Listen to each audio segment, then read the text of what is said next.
You all aware, death is something which is inevitable. As somebody commented and said, there are two things which you are very sure, which we cannot avoid, and that is death and taxation.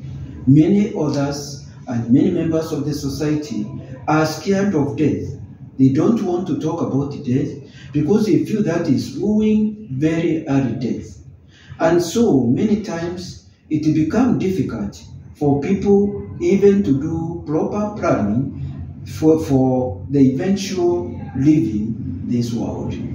And so today I'm going to start a series on the estate planning. What do I mean by estate planning?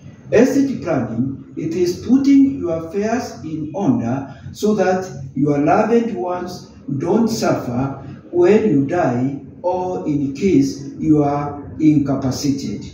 So there has to be proper planning, proper arrangement so that when you leave this world, your people, your loved ones are not going to suffer. So now, which things should you do before you die so that the ones whom you leave behind don't suffer? May it be your wife, may it be your children, or may it be other dependents.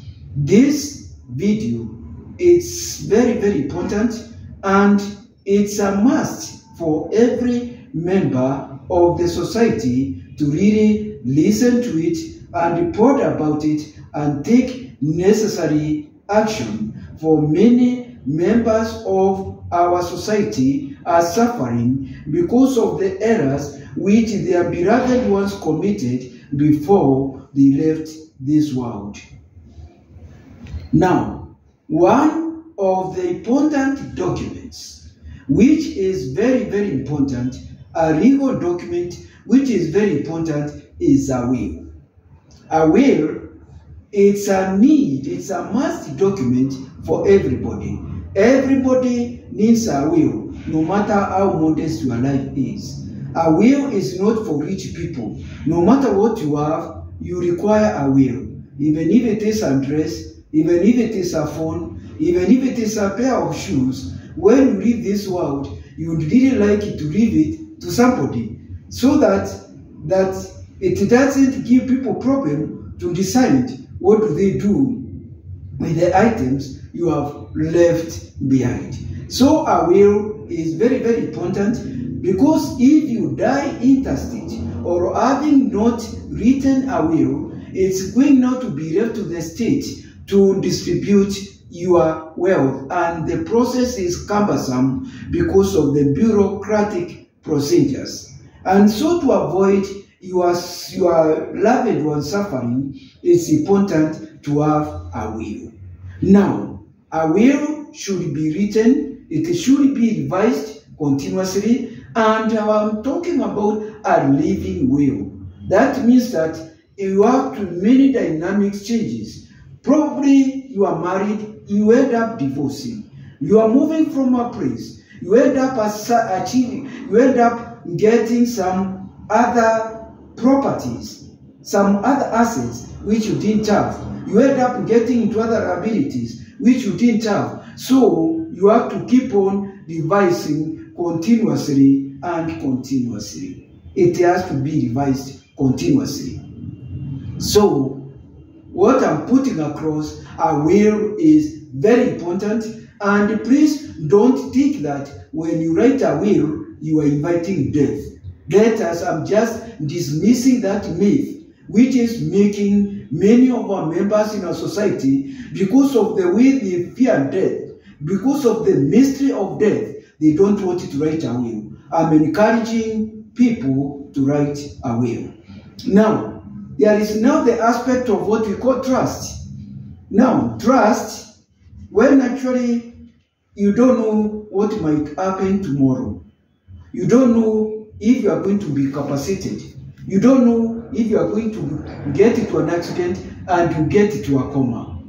Or you get a terminal illness which is going to affect even your mental capacity and your thinking capacity, for that matter, that you are not able to make serious decisions or rational decisions for that matter.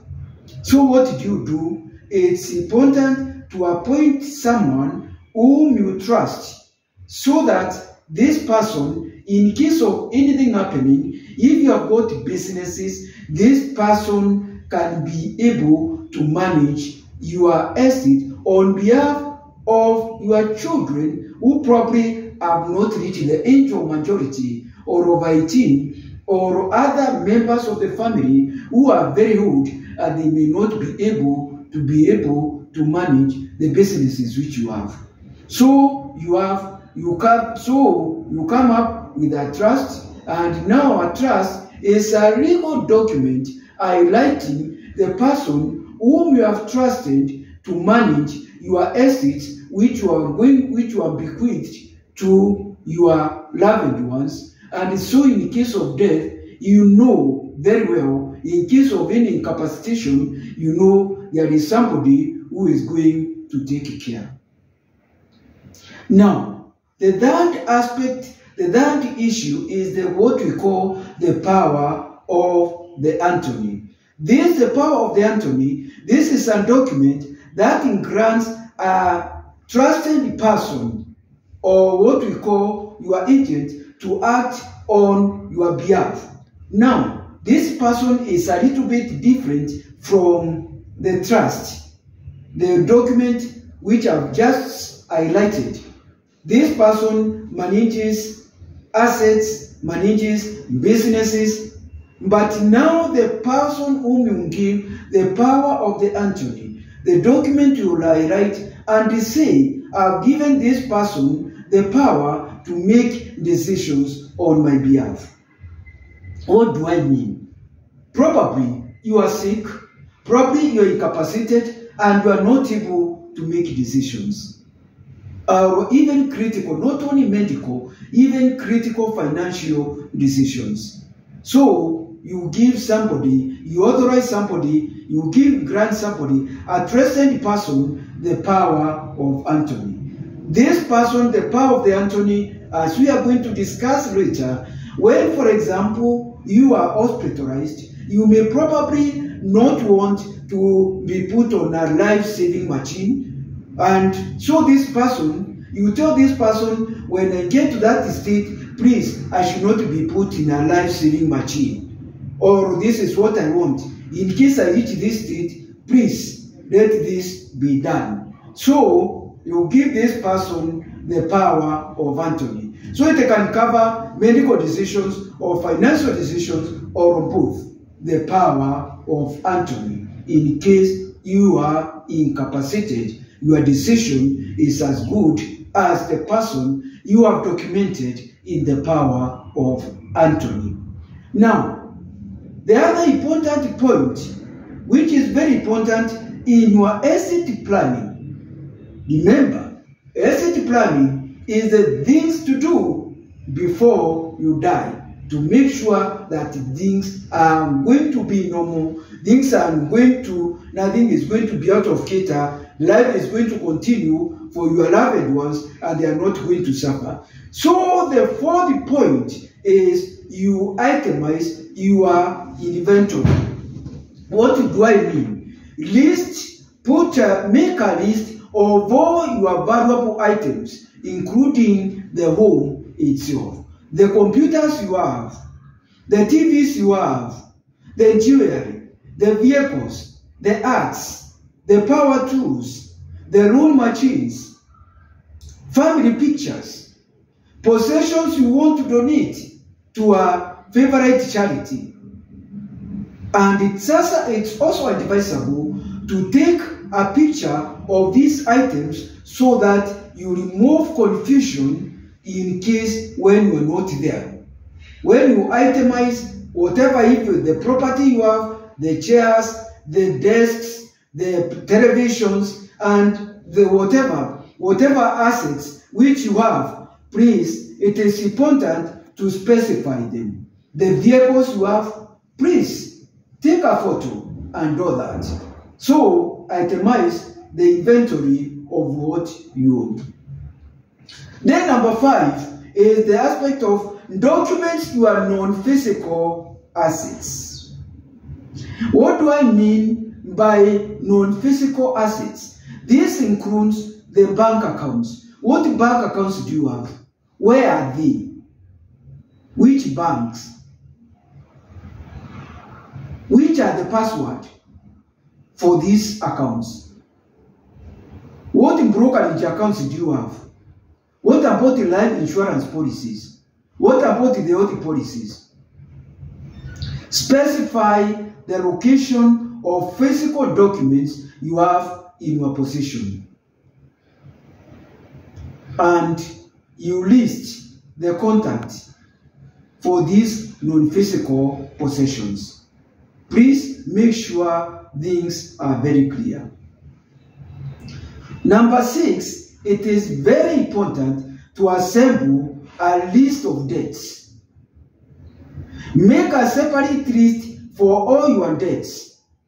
The car loans, mortgages, note the account numbers, the location of signed documents, and the contact information of these companies. These details are very, very important. They are very important for the members of your family. So when you are not there, then they will be able to make contact without having any problem. And then the other point, which is very important, is make a list of memberships. Which organizations are you professional members are you accredited to? Which groups have you been donating money? It's important for them to know. And if you have been donating, have you been consistent? Have you been donating monthly? This is very important so that they can know if they are going to stop contributing or they will continue contributing. Then you might also be an alumnus of an alumni of certain colleges, certain universities, and probably they have got an arrangement where they give certain contribution to their alumni.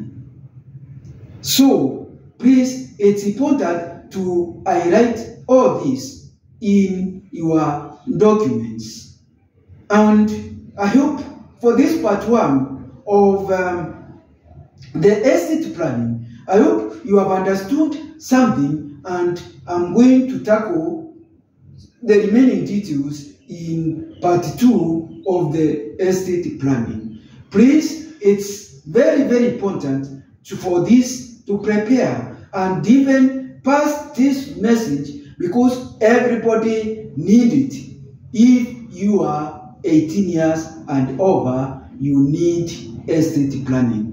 Thank you very much. I hope you have enjoyed this presentation, and I am Mutea Bukwaru of Eureka Channel. Thank you.